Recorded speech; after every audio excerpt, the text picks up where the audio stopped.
안녕하세요. 반갑습니다.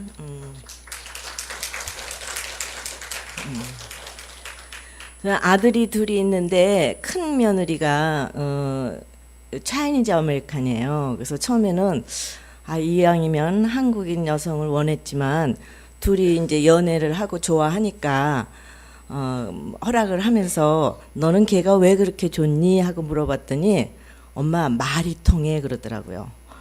근데 그 말에 더 이상 제가 토를 달 필요가 없어요. 그러니까 서로 말이 통한다는 것만큼 행복한 게 없잖아요. 젊은 사람들이 다른 게 아니라.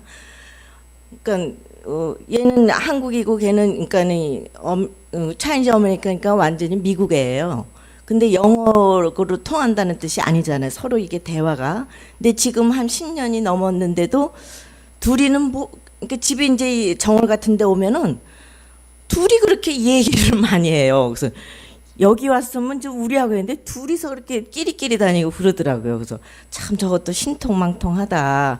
되게 그 정도 되면은 틱틱거리고 말도 안 하고 그럴 것 같은데. 그래서 이 말이 통하는 것만큼 정말 숨이 통하는 것처럼 행복한 게 없는데 인간관계에서 기술에 제일 중요한 게 대화잖아요. 그러니까 말이 통해야 살지요. 그런 것처럼 오늘 제가 이 사랑의 대화라는 이 짧은 시간에 아주 중요한 것만 제가 몇 가지 여러분하고 나누려고 해요. 여호와께서 아까 조금 틀린 것 같은데 여호와께서 내 음성과 내 간구를 들으심으로 내가 저를 사랑하는도다. 이 사랑의 관계는 먼저 이 내 음성과 간구를 들어주시기 때문에 내가 저를 사랑하는도다. 그 귀를 내게 기울이셨으므로 내가 평생에 기도하리로다 그랬어요. 성경에 보면은 누구든지 내 음성을 듣고 문을 열면 내가 그에게로 들어가 그로 더불어 먹고 그는 나로 더불어 먹으리라. 근데 음성을 그러니까 이 대화에서 말 잘하는 게 중요한 게 아니라 정말 중요한 거는 듣는 기술이에요.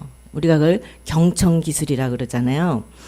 좀 내 음성을 듣고 우리가 예수님의 음성을 하나님의 말씀을 듣고 문을 열어야 예수님이 우리에게 들어오셔서 우리가 더불어 먹는다. 더불어 교제를 한다 그랬어요. 근데 저희 집에 이렇게 부엌에서 목사님 방하고가 조금 이렇게 멀어요. 부엌에서 있으면 여보 그러고 부르면 잘 안 들려요. 그러다 제가 무슨 생각을 했냐면은 왜 못 듣는 거야 그러면서 생각한 게 뭐냐면 이 마음문이 일단 거리가 멀고 또 어떨 때는 스마트폰을 보고 있으면 또 안 들릴 거고 또 내 목소리가 너무 작으면 안 들릴 거고 여러 가지 이유가 많이 있겠죠. 근데 그러다가 제가 무슨 생각을 했냐면 어떨 때는 이렇게 문을 닫아놓고 있으면 안 들려요. 근데 저 문이 만약에 그 철문이면 우리가 그걸 뭐라 그래? 벽창호라 그러죠. 아무리 두드려도 철문은 안 들려요. 근데 나무 문이니까는 이렇게 두드리면 들리잖아요. 또 유리문은 여기는 안 보이는데 다 보이잖아요. 안 들려도 이렇게 보이고 그러니까 대강 우리가 짐작을 할 수 있잖아요. 근데 우리나라의 한옥의 중요한 건 창호지 문인데 거기는 이렇게 숨이 통해요. 공기가 통하고 잘 들리고 제가 또 한 가지 뭐냐면 이 접히는 문 우리가 그걸 잡아라 그러죠. 커튼처럼 이렇게 왔다 갔다 하는 문. 내 마음의 문은 어떤 문인가 그런 걸 제가 묵상을 했어요. 나는 남의 말을 잘 못 알아듣는 벽창호 같은 그런 철문인가 혹시 그게 모든 사람에게 아니라 어떤 사람에게는 철문인 대상일 때가 됐어요. 안 들으려고 할 때. 그래서 이런 문의 종류가 많이 있는데 나는 남편에게 또 자녀에게 또 하나님 말씀을 들을 때 또 직장에서 동료에게는 내가 문을 못 여는 이유가 뭔가 그거는 이제 본인들만이 알 수 있죠. 그래서 대화가 잘 안 되니까 그러니까 지금 우리 사회에서 또 사회뿐만 아니라 가정에서 교회에서 대화가 안 되면 참 답답하죠. 도대체 내 말을 듣지를 않아. 얼마 전에 어느 목사님 부부하고 같이 이렇게 대화하는데 사모님이 저보러 대신 자기 남편한테 얘기를 좀 해달라 그러더라고요. 자기 말은 잘 안 들으니까 사모님이 좀 얘기 좀 해주세요 그러더라고요.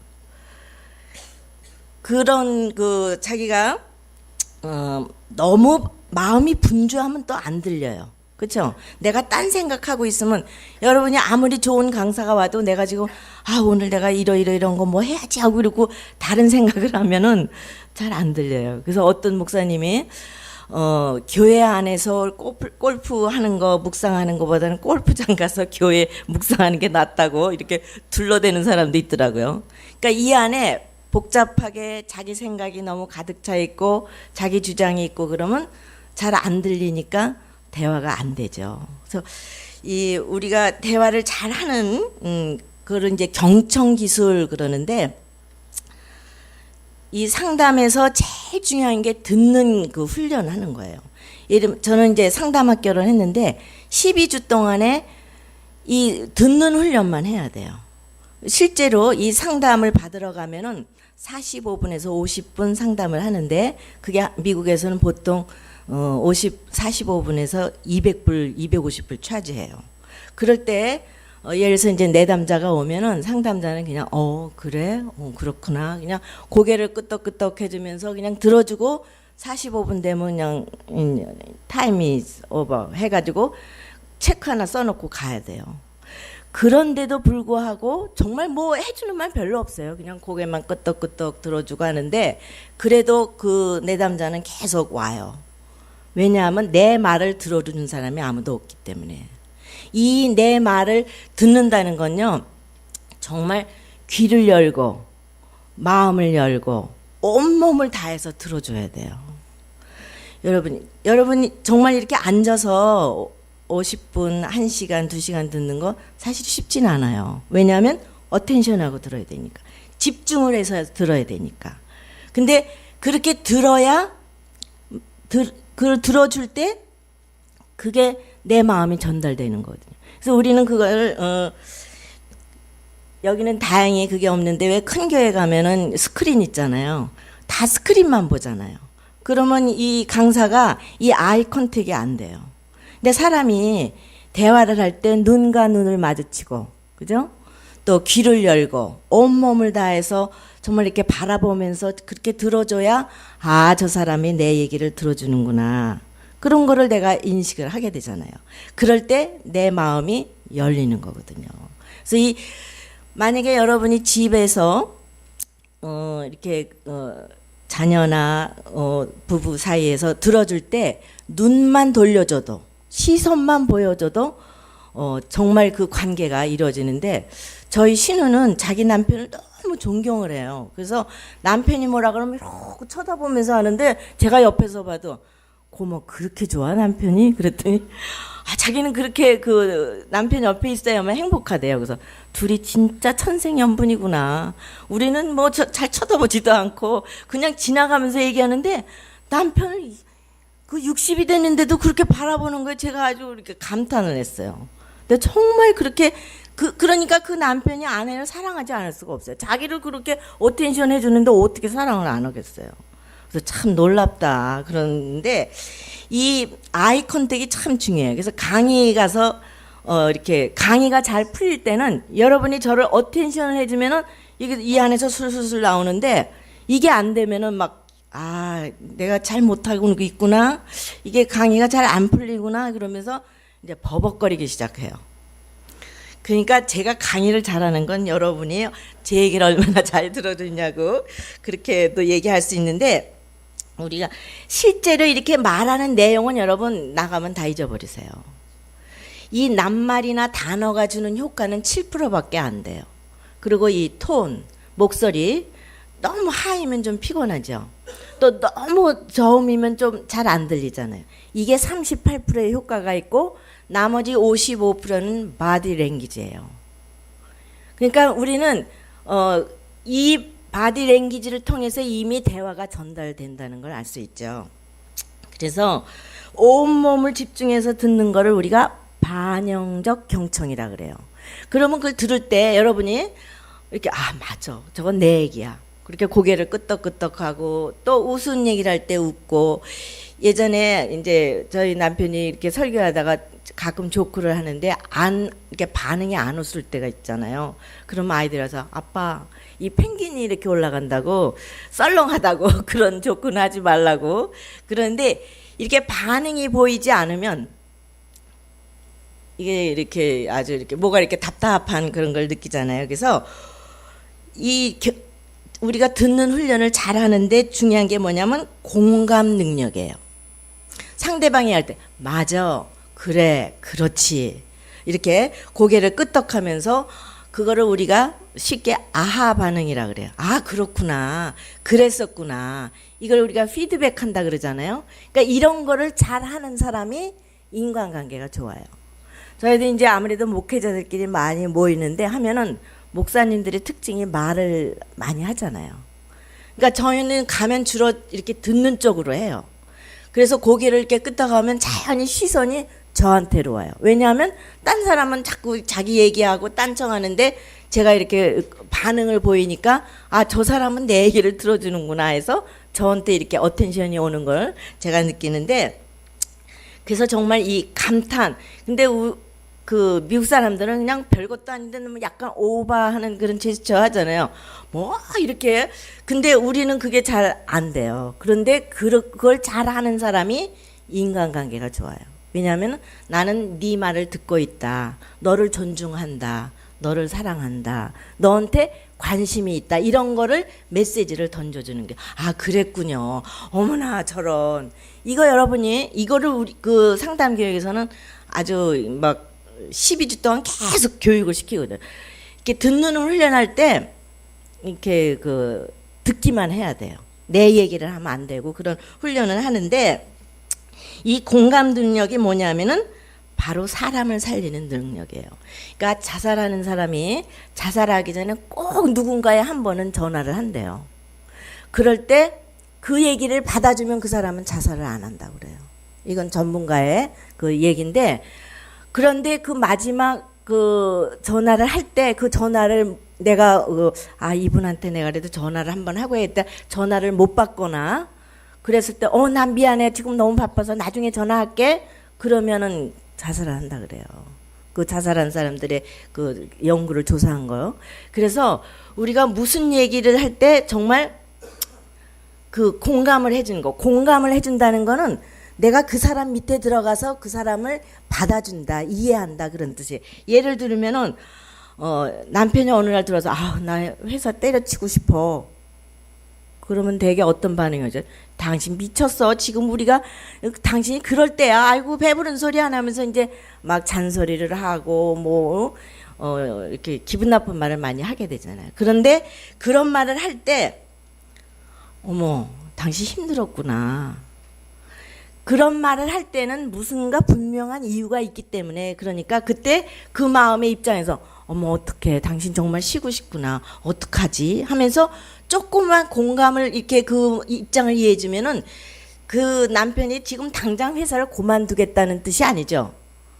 그만두면 안 된다는 건 본인이 더 먼저 알아요. 그만큼 내가 힘들어.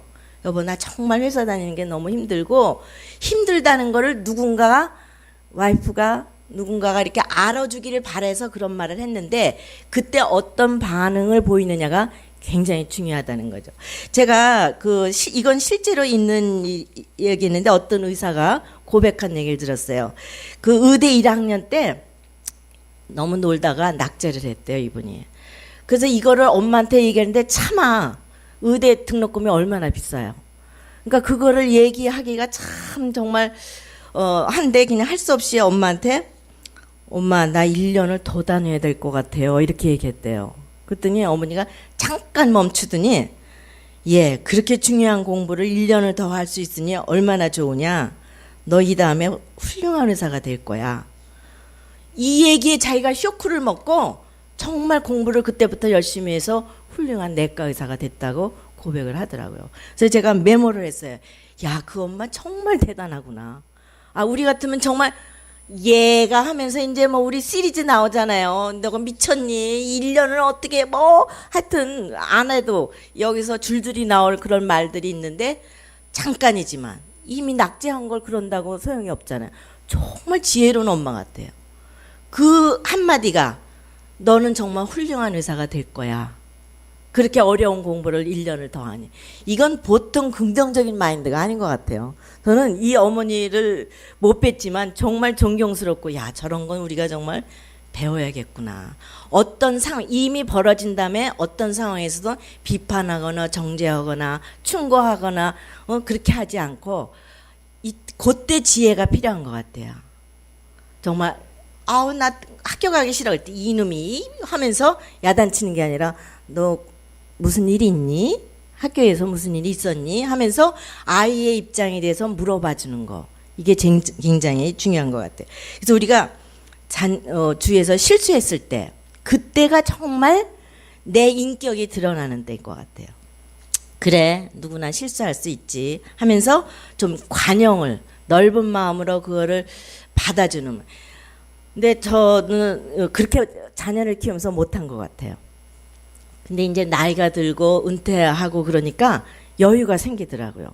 그래서 웬만한 거는 실수해도 뭐 그럴 수 있지. 그러니까 저희 자녀들이 엄마가 편해졌다 그러더라고요. 예전에는 그렇게 하면 어떡해 그러면서 막 애를 닥달을 하고 이런데 이제는 아이 그냥 넘어가. 그래서 둘이 부부가 뭐 했대도 네가 와이프를 이길 수 있니? 그냥 져. 그렇게 얘기하면은 하면서 그렇잖아요 실제로. 그래서 정말 이 사람을 살리는 대화, 마음을 열고 열린 대화를 하는데 저는 이거 할 적마다 그 에스더의 지혜를 생각해요.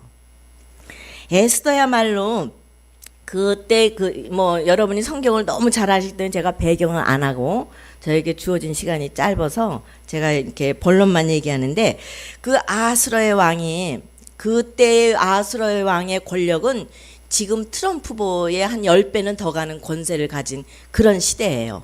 그런데 이 에스더가 왕한테 자기 민족을 구하기 위해서 가야 되는데 왕이 부르기 전에 가면 안 돼요. 그래서 왕이 한테 가는 거는 내가 죽으면 죽으리라 하는 목숨을 걸고 왕한테 가야 해요. 그래서 그가 금호를 붙들지 않으면 사형이 되거든요. 그런데 갔을 때 정말 나라를 위해서 구하기 위해서 목숨을 걸고 죽으면 죽으리라 하는 마음으로 아하수라의 왕에 다가갔어요. 물론 갈 때 가장 예쁘게 하고 목욕하고 이 향수 뿌리고 가장 아름다운 옷을 입고 가장 그 남편의 마음을 사로잡을 수 있는 외모를 꾸미고 갔겠죠. 그리고 금식하고 기도하고 약간 금식을 했을 때 더 예뻐지는 것 같아요. 배가 불러서 이렇게 막 늘어지는 것보다는 정말 그런 모든 지혜를 다해서 남편에게 갔을 때, 왕 앞에 갔을 때 왕이 그냥 너무 황홀해가지고 그대의 소원이 뭐냐, 나라의 절반이라도 주겠다 그랬어요. 이럴 때 우리 같으면 하나님이 기도응답 하셨구나 그러면서 나라를 달라 그러고 얘기했을 것 같아요. 그런데 이 에스더는 어떻게 했죠? 다 아시죠? 제 만찬에 오소서 그랬어. 만찬에 초대했어요. 나라의 절반이라도 주겠다는 그 왕 앞에 가서 만찬에 초대한 그 에스더의 지혜. 이 만찬이라는 건요, 여러분, 식사는 아무나 하는 게 아니잖아요. 뭘 먹느냐가 중요한 게 아니라 누구랑 먹는 거가 참 중요해요. 그리고 되게 이렇게 강사가 오면 식사 대접을 하는데 그건 뭐예요? 제가 당신을 존경합니다. 존중합니다. 이렇게 배려하고 존중하고 사랑하는 그런 대접이잖아요. 그러면은 그리고 이 식탁이라는 게 대개 1m 90cm 간격의 그 넓이에요. 그러면 이 길이가 한 45cm에서 50cm 되거든요. 그러니까 딱 두 사람이 마주 보면서 이 눈과 눈이 자연스럽게 마주치고 톤이 자연스럽게 대화할 수 있는 가장 적당한 대화 거리가 식탁의 대화예요. 그래서 되게 좋은 사람, 우리 식사 한번 해요.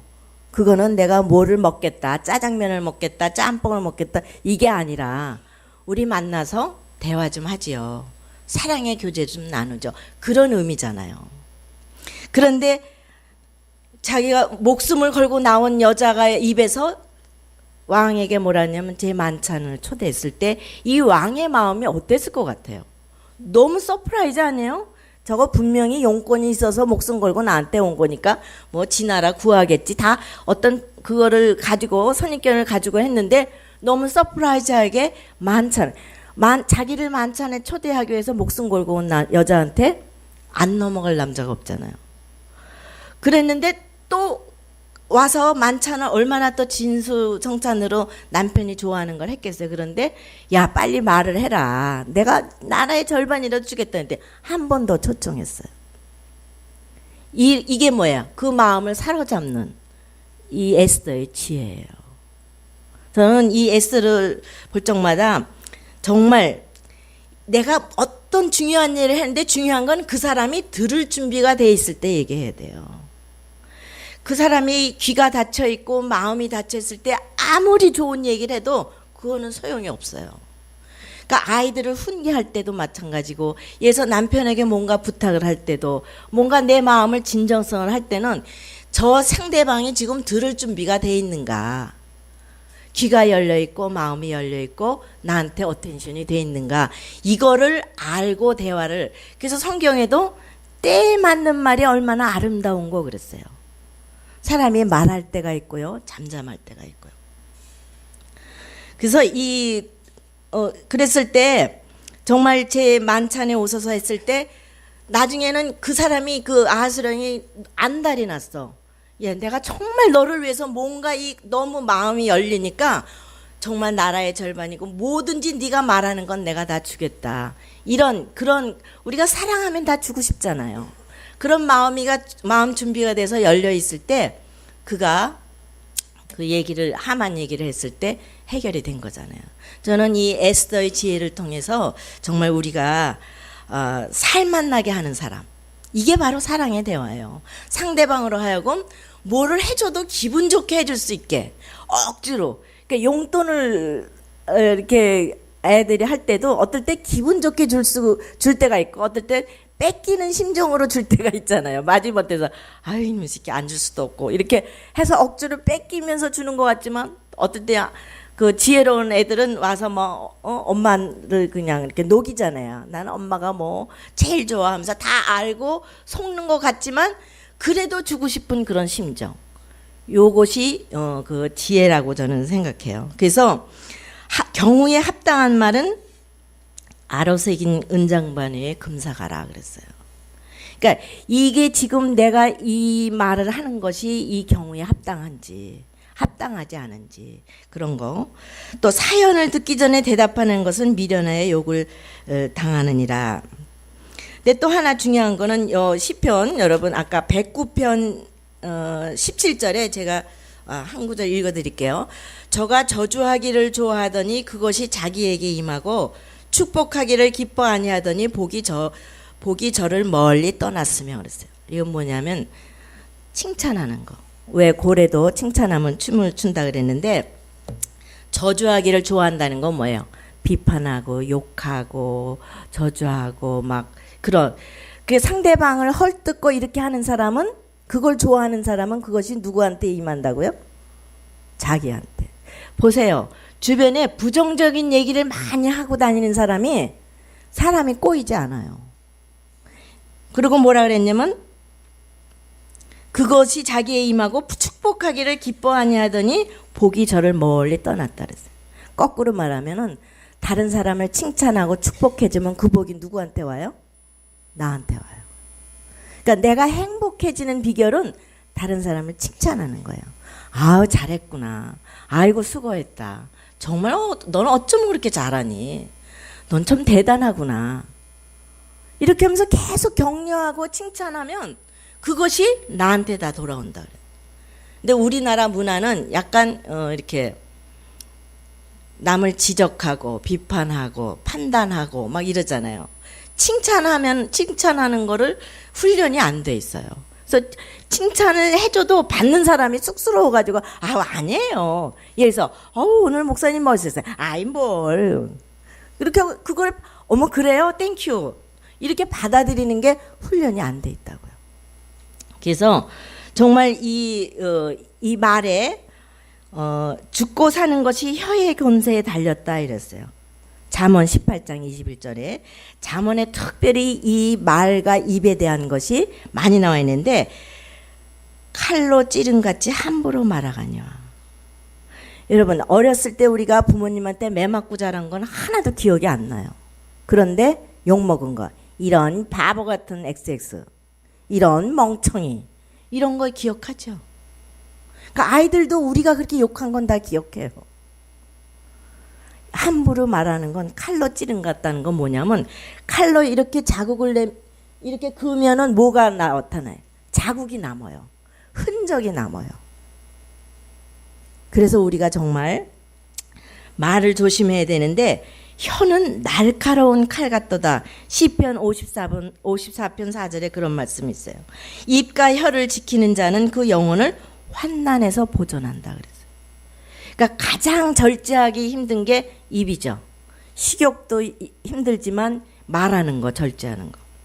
그래서 말은 칼이나 마찬가지로 파괴력을 가지고 있기 때문에 그 말투는 우리의 말투가 이렇게 거칠거나 틱틱거리거나 이렇게 하면 내 인격이 드러나요. 그러니까 말을 예쁘게 하는 사람이 있어요. 여러분 그 이 스피커 강사 중에서 김창옥 씨 그 많이 들어보셨죠? 그분이 그러더라고.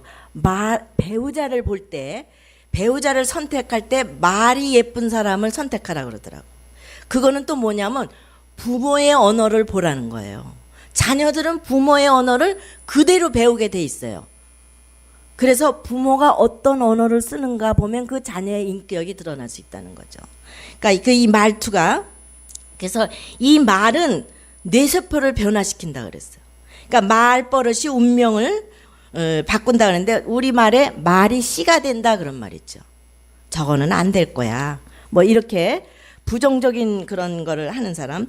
그래서 몸이 말한 대로 움직인다. 어떤 분이 그래서 내가 말하는 거를 내 몸이 듣는다 그랬어. 그래서 어떤 말기암 환자가 계속 감사합니다를 하루에 수백 번, 수번, 천 번, 수만 번을 하나님 감사합니다. 하나님 감사합니다. 그렇게 해서 말기암 환자가 나았다는 간증을 들었어요. 성경에도 신명기 33장 29절에 보면은 너는 너같이 구원을 받은 이스라엘이여 너는 행복자로다. 저는 이 말씀을 굉장히 좋아해요. 선포를 했어요. 너는 행복자로다. 그래서 저는 제 이름이 서로 상자의 은혜 은자 상은이에요. 그래서 영어 이름은 그레이스라고 불러줘요. 그러는데 저는 이거는 우리 기독교 안에서는 은혜 받은 여자 그러면은 이해가 가지만 안 믿는 세상에서는 제가 어떻게 표현을 했냐면 저걸 소개할 때 저는 행복한 여자예요. 왜냐하면 첫째 내가 예수 그리스도를 만났기 때문에, 두 번째는 내가 좋은 배우자를 만나서 두 아들과 이제 며느리와 손주와 행복한 가정을 이뤘기 때문에 나는 행복한 여자예요. 세 번째는 나는 이 상담 사역을 할 수 있기 때문에 나는 행복한 여자예요.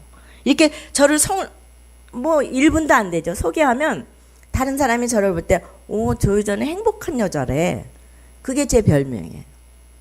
그래서 제가 주로 저한테 그렇게 예언을 하는 거예요. 나는 행복한 사람이야.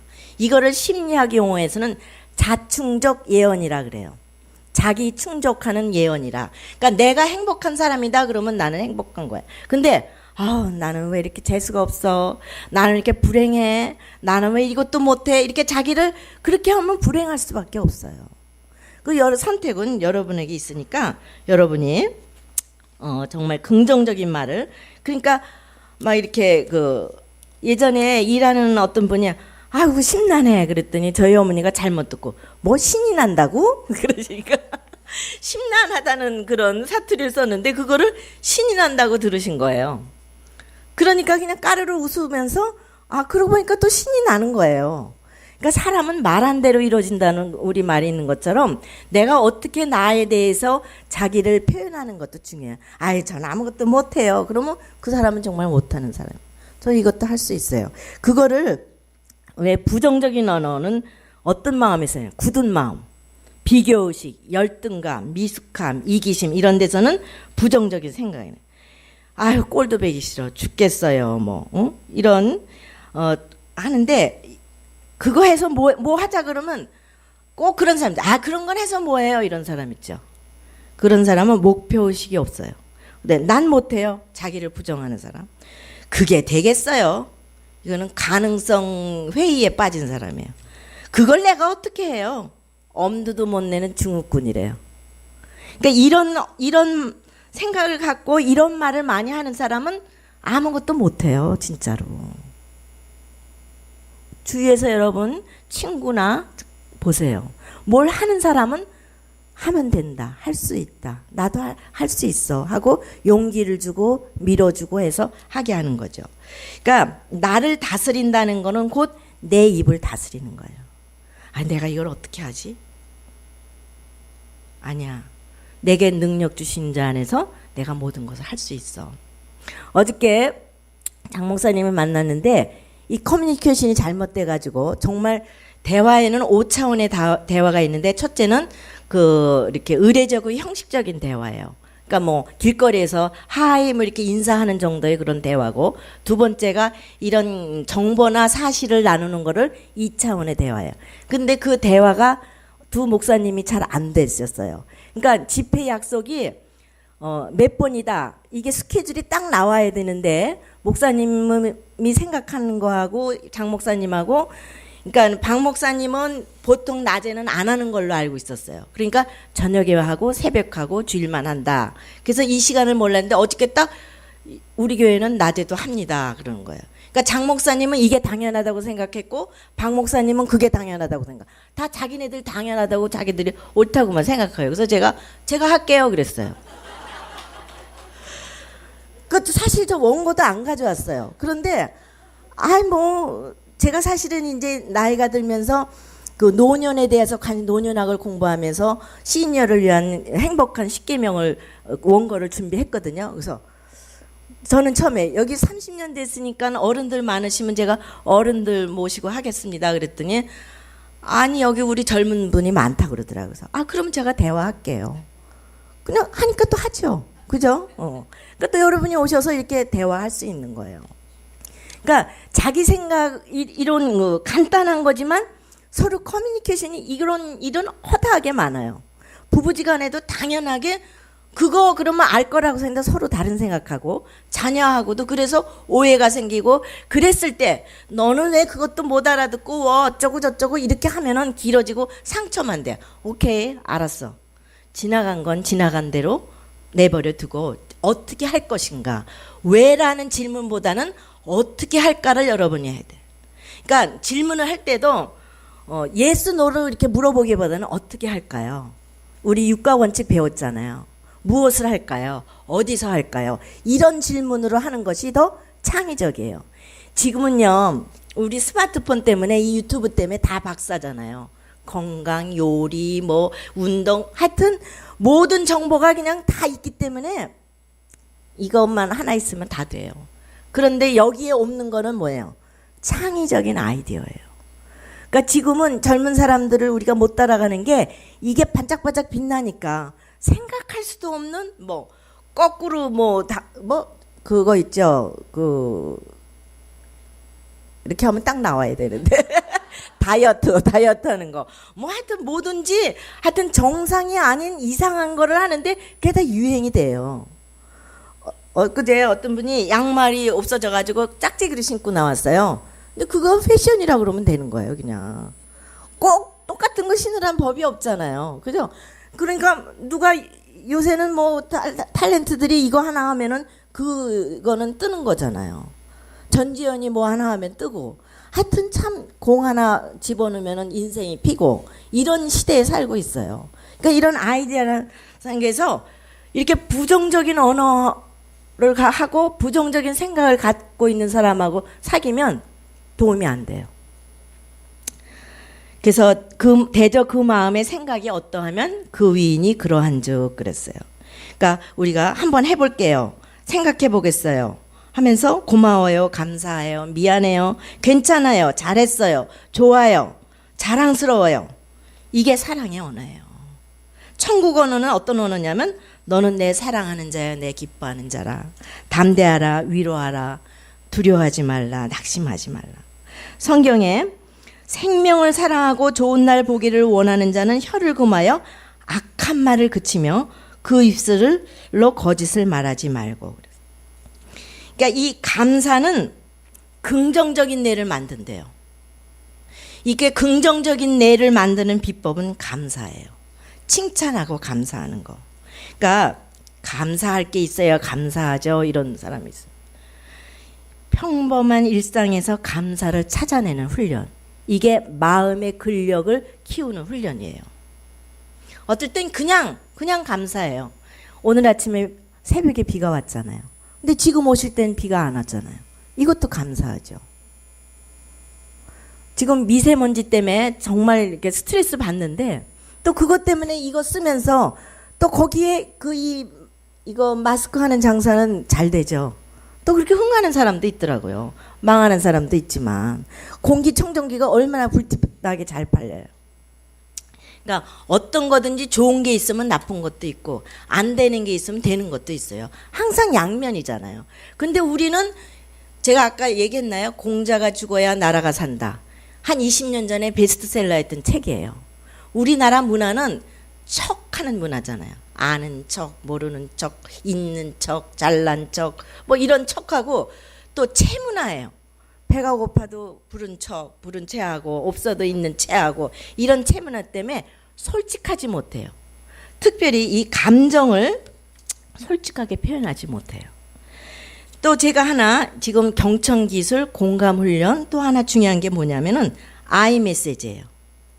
뭐냐 하면은 우리는 주로 명령하고 강요하고 강조하고 그렇게 말하죠. 문 좀 닫으세요. 이건 명령이에요. 문이 열려 있네요. 그러면 누군가가 가서 문을 닫아줄 거 아니에요. 그러니까 사실을 묘사하고 그리고 제가 좀 추워요. 그러면 제가 문 닫아드릴게요. 그러면은 그거는 부탁하는 게 되잖아요. 그러니까 아이들한테도 밥 먹어 이렇게 명령이잖아요. 엄마가 밥상 다 차려놨는데 언제 먹을 거야? 이렇게 해서 하면 알았어요. 이렇게 본인이 스스로 나와서 할 수 있도록 유도하는 훈련이 필요해요. 너무 명령에 익숙하죠. 그래서 이 건강한 감정을 잘 표현하는 거. 근데 우리가 행복하고 즐겁고 할 때 나는 기뻐요, 좋아요. 이것도 뭐 좋은 일 있으신가 봐요. 그럼 네, 오늘 전 너무 행복해요. 그러면 약간 또라이끼 있는 것처럼 보잖아요. 근데 그런 훈련을 솔직하게 표현하는 걸 훈련하지 않았기 때문에요. 그거와 반대로 뭐 화가 나셨나 봐요. 그럼 화 안 났어요. 화나신 것 같은데 안 났다니까. 그러면서 화를 낸다고요. 왜냐하면 화내는 거는 경건하지 못하다, 거룩하지 못하다. 예수 믿는 사람이 화내는 건 보기에 좋지 않다. 그런데 화가 나는 걸 어떻게 해요? 감정은 좋은 것도 나쁜 것도 아니에요. 그냥 자연스럽게 화가 날 뿐이에요. 그런데 이 화가 나는 감정을 말로 표현하면 사라져요. 나 그냥 괜히 짜증이 나. 그러면 옆에서 뭐가 불편한가 보지? 뭐가 어떻게 됐어? 그렇게 해서 내가 말하고 나면 내가 또 괜히 왜 이러지? 하면서 스스로 자기가 말한 거를 들으면서 자기가 그걸 절제하고 이렇게 생각하게 되고 좀 이렇게 훈련하게 돼요. 그런데 안 그런 척 하려니까 이게 폭발하는 거예요. 마치 압력솥을 이렇게 그냥 꽉 찼다가 터지는 것처럼. 그러니까 이거를 우리가 알면서 나 지금 좀 불편해요. 나 지금 괜히 우울해요. 이거는 그냥 자연스러운 거예요. 좀 이렇게 업셋돼 있구나. 좀 다운돼 있구나. 그러면은 예를 들어서 엄마 지금 좀 기분이 안 좋으니까 이따 얘기하자. 이게 낫지. 왜 자꾸 착해 굴어? 이렇게 신경질을 내면 괜히 하다냐? 애들이 그러죠. 괜히 신경질이야? 이런다고요. 그러다 이제 풀어지면 뭐라 그러면 또 웬일이야? 또 이러고. 그러니까 이 엄마의 그 변덕을 맞출 수가 없는 거야, 아이들이. 근데 아이들한테 엄마가 오늘 참 좋은 일이 있었어. 이렇게 얘기한다든가. 아니 오늘은 괜히 그냥 이렇게 기분이 안 좋네. 날씨 탓인가? 이렇게 자기 아이 메시지를 나는 이렇습니다. 난 이게 필요합니다. I need, I want. 이거를 얘기하면 내가 도움을 받을 수 있잖아요. 근데 안 그런 척 하면서 건들면 그냥 폭발하고 터지고 이렇게 하는 거. 그래서 이 분노 조절 장애가 지금 한국 사회에 굉장히 만연하죠. 잘못 건드리면 그냥 어이없이 당하는 경우가 많은데 이 그런 거 그러니까 감정 처리법. 감정은 중성이니까 이렇게 그때 버럭 소리 지르지 말고 이 화가 난 감정을 제가 지금 좀 기분이 안 좋거든요. 이렇게 표현을 해서 자기가 알죠. 내가 화가 날 때 이걸 어떻게 푸는 방법을 본인이 가지고 있어야 돼요. 어떤 분은 음악을 하는 분은 드럼을 친다든가 피아노를 치면서 어떤 분은 산책을 하면서 또 어떤 분은 이렇게 막 누구랑 얘기하면서 푸는 사람도 있어요. 어떤 그 노 부부가 이렇게 인터뷰를 하는데 자기네는 한 번도 안 싸웠대요. 50년을 사는데 어떻게 그렇게 안 싸우고 사실 수가 있어요. 그래서 그랬더니 저는 이렇게 좀 화가 나면은 대화가 안 되고 화가 나면 산책을 해요. 그러더라고요. 그런데 50년 동안 에브리데이 산책을 했어요.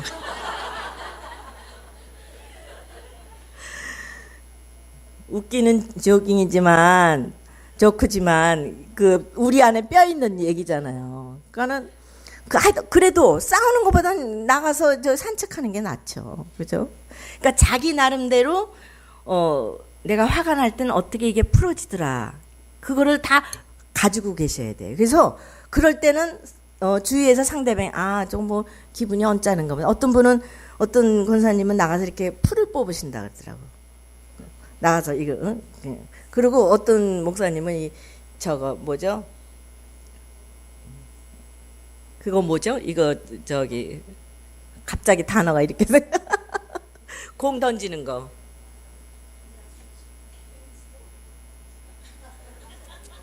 딱 나와야 돼. 그거 하는 분이 아무도 안 계신 것 같아. 지난번에 우리 아이들이랑 가서 이거 공 던지서 이렇게 맞히는 거 있죠. 볼링.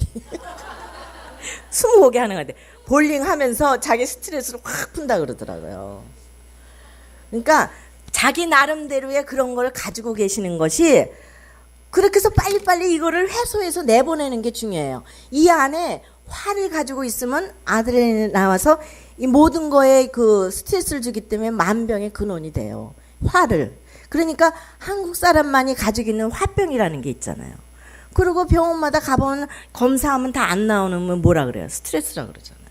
그러니까 스트레스를 푸는 그런 방어 기제를 나름대로 발견해서 저는 오히려 이렇게 막 요리할 때 신이 나요. 맛있는 거 이렇게 막 해서 나눠주고 막 이렇게 하니까 그러면 확 풀릴 때도 있고. 그런데 어쨌거나 하여튼 이런 이 감정 컨트롤을 잘하는 거 이거 굉장히 중요하거든요. 그러니까 마음의 즐거움은 양약이다 그랬어요. 그러니까는 우리가 이 긍정적인 이 마인드를 이렇게 하는 거 그리고 이럴 때 배가 고플 때 졸릴 때 피곤할 때 우울할 때 원하는 대로 되지 않을 때 방해받을 때 약속 어길 때 무시받을 때 조급할 때 이게 지금 들으면서 어떤 생각이 드세요? 그때 뭐가 나요? 화가 나잖아요. 그러니까 이게 화가 난다는 거는 내가 이게 정상으로 이렇게 이 마인드가 안 돌아간다는 뜻이야. 그러니까 이게 지금 정지가 됐어. 그러니까 생각이 이렇게 여유롭게 관용하고 뭐 이렇게 이해하는 마음이 안 되고 지금 막 말하자면 이렇게 스톱 사인이에요. 빨간불이 들어왔을 때기 때문에 이럴 때는 대화를 하면 안 돼요. 때에 맞는 말이 얼마나 아름다워도 졸려 죽겠는데 가서 여보 대화 좀 하자 그러면 왜 이래? 이런 반응이 나오잖아요. 졸릴 때는 자게 하고 배고플 때는 먹어야 되고 화날 때는 풀게 해야 되고 좀 그거를 그 분별력이 좀 있어야 되는 것 같아. 제가 이렇게 상담을 받다가 되게 부부싸움 하는 얘기 들으면서 들어보면 졸린 남편을 붙들고 자꾸 쓸데없는 얘기하면 성질 싸나운 남편은 이게 올라가더라고요. 그래서 그럴 때는 건들면 안 돼요. 강아지도 지가 저기 하면은요, 지가 기분 안 좋으면 이러고 하잖아요. 그리고 지가 좀 기분 좋으면 또 가만히 있고. 그런데 우리는 정말 이 감정에 예민한데 감정이 이게 컨트롤이 안 되는 상태에 있는 사람한테 그런 만약에 심각한 얘기를 한다든가 뭘 부탁한다든가 이러면 짜증을 내잖아요. 아이들이 뭐 이렇게 그 운동 경기 볼 때 막 저 골 보는데 아무개야 부르면 얼마나 신경질 내요. 엄마 이러면서 아이들이 싫어하잖아요. 그러니까 그런 우리가 상대방에 대한 배려심이 정말 필요한 것 같죠. 네, 여러분 소확행 아시죠? 소소하지만 확실한 행복. 거기서 뭐냐면은 많이 웃어라. 행복한 경험을 많이 하는데 많이 웃어라. 웃어라. 많이 웃어라. 무슨 일에든지 웃어라. 웃음은 만병통치. 가장 아름다운 꽃이 무슨 꽃인지 아세요? 웃음꽃. 미소는 선행이다 그랬어요. 상대방을 존중하는 거다. 우리가 사람을 말 때 일단 인상이라는 게 참 중요하잖아요. 험한 인상을 험악한 세월을 야곱은 험악한 세월을 134년을 살았어요. 정말 날 때부터 발뒤꿈치를 붙들고 나와서 이렇게 험악한 세월을 사는데 그게 살아온 세월이 얼굴에 다 나타나는 것 같아요. 우리 장 목사님의 특징은 웃는 것 같아요. 그냥 어떤 일이든지 다 웃으면서 이렇게 받아들이시니까 이 새생명교회의 장 목사님의 매력이 여기 있구나. 아까 오시면서 30년을 이렇게 교인들이 나와주신 게 감사하다 그러더라고요. 그래서 저렇게 또 목사님이 해석하기도 쉽지 않잖아요. 되게 교인이 떠나면 목사님들은 섭섭해 하잖아요. 왜 떠나는 거야? 그러는데 우리 목사님은 지겹지도 않냐고 왜 안 가냐고 그러셨다 그러는데 이게 여유예요. 그러니까 우리말에도 왜 웃는 얼굴에 침 못 뱉는다고 많이 웃으면 그 사람을 얻게 돼요. 근데 이게 웃는 거를 훈련이 안 된 사람은 그 썩은 미소라 그러죠. 막 억지로 그냥 자연스럽게 그냥 가만히 계시는 게 더 나을 것 같다고 할 정도로 그런 분들이 있는데 요새 하도 이 사회가 이렇게 막 정말 어수선하고 막 분노 조절 장애자들이 많고 뭐 정말 생각할 수도 없는 이런 일이 일어나니까 서울대 그 최인철 교수 그분은 행복한 강의를 하는데 제가 들어봤어요. 근데 정말 그분은 이제 그걸 학문적으로 얘기하지만 우리가 다 아는 내용이에요. 교회 안에서 이렇게 이런 좋은 공동체에서 행복한 사람들과 행복한 시간을 보내면 행복하다는 결론은 그거예요. 12주 강의 내용은 어렵게 그러니까 박사들이 하는 일은 이렇게 말을 어려운 말로 써서 복잡하게 해가지고 결론 내는 거거든요. 근데 우리 그냥 쉽게 얘기하면 돼요. 그냥 웃고 감사하고 좋은 사람하고 그러니까 어떤 분이 그러세요.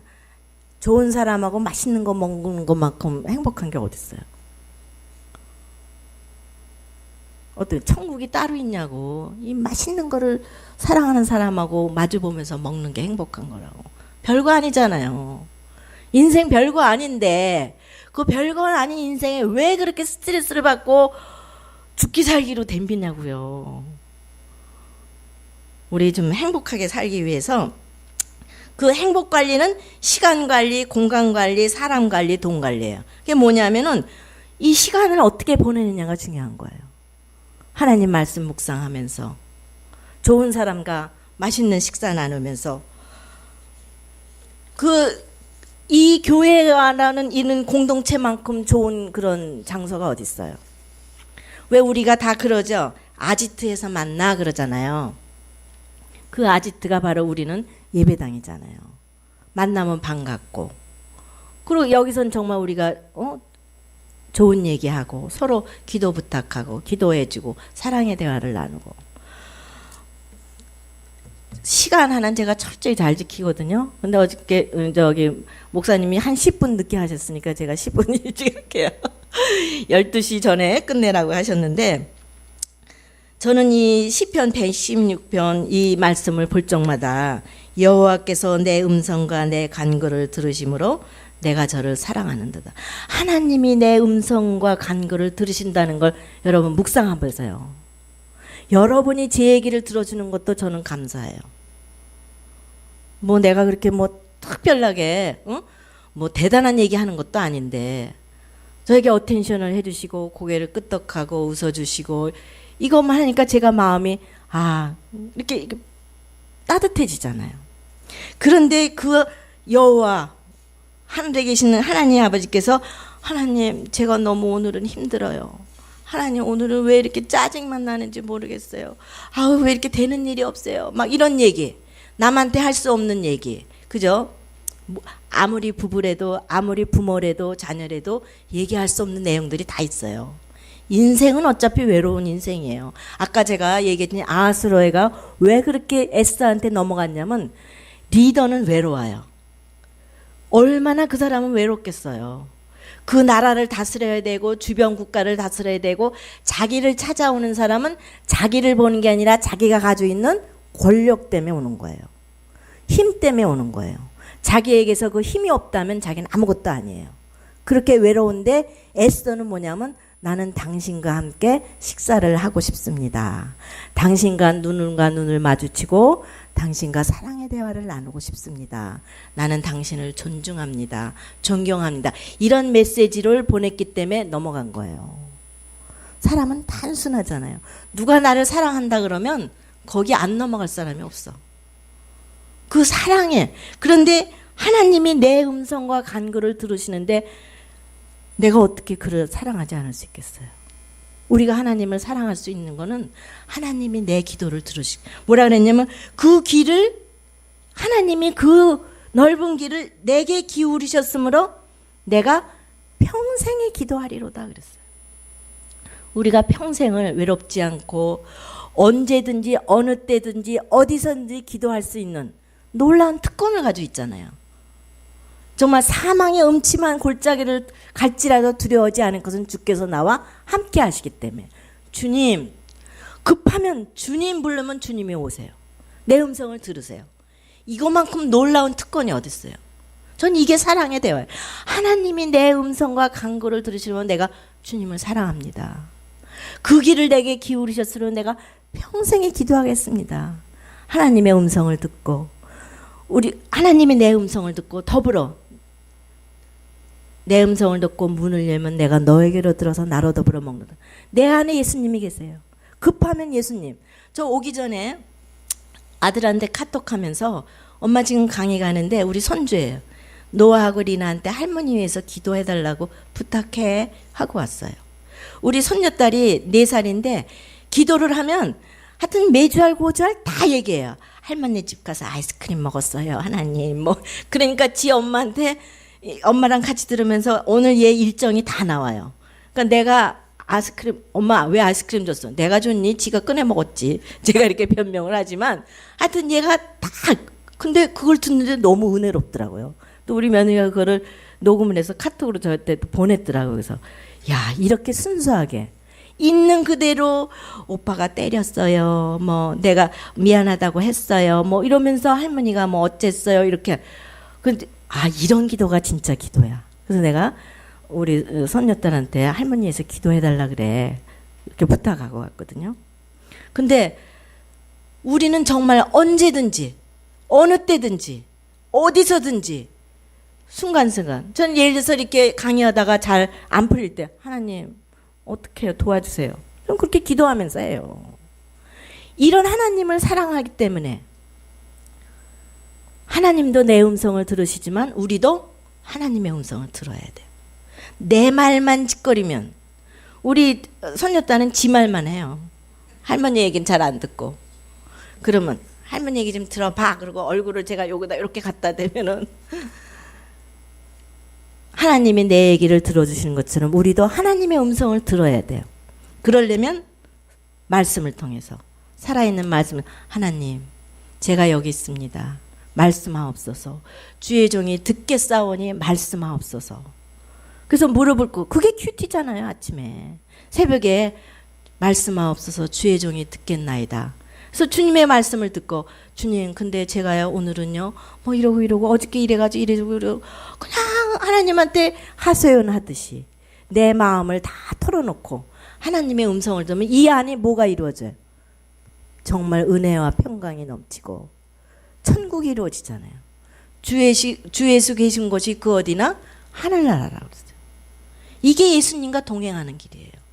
우리는 매일매일 하나님과 사랑의 대화를 통해서 천국을 경험하고 주님을 기다리고 주님과 동행하고 정말 주 예수 믿는 그 놀라운 기쁨을, 아무도 빼앗아갈 수 없는 그 기쁨을 누리면서 오늘 하루를 행복한 하루 보내시길 바랍니다. 감사합니다.